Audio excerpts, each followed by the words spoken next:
We're going to be working with the PITT pen, the artist pens, the set of 48 that you're familiar with, as well as the new extra superfine pen, as well as the gold and the silver, and then also the big brush pens. To begin with, I thought if you want to start working with the pens, we have a couple sets here that you can use.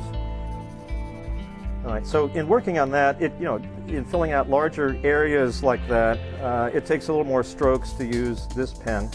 But if I were to use the larger pen, then I can fill in larger areas more quickly, and you can also build up a more even tone. But while it's still kind of fresh on the paper, you can take a brush with some water and you can start getting some blends.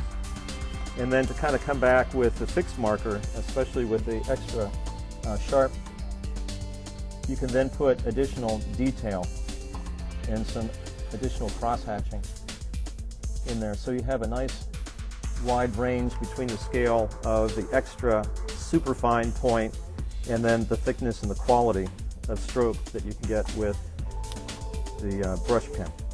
So if I want to draw this line, I can roll it on the side and get a thick line, and then as I come on down and follow through that line, I can taper it. All right, so I can control very nicely on a large scale.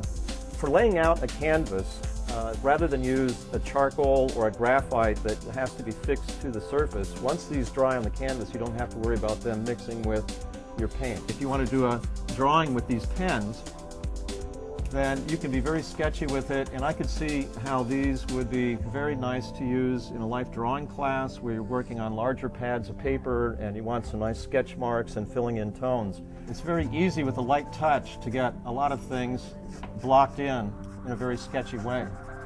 But you can then, once you have your base of the paint down, you can come back with some of these pens and you can add some more color. You can get in there very tightly into corners, maybe a little more fluid than you might with a brush. But I think the fact that it's archival quality of pigment within the brushes, and it's color indexed with other products that you can use as a mixed media thing is a real positive base to then experiment in so many different ways, because you're working with good materials, and experiment with good materials and you'll be able to get good results.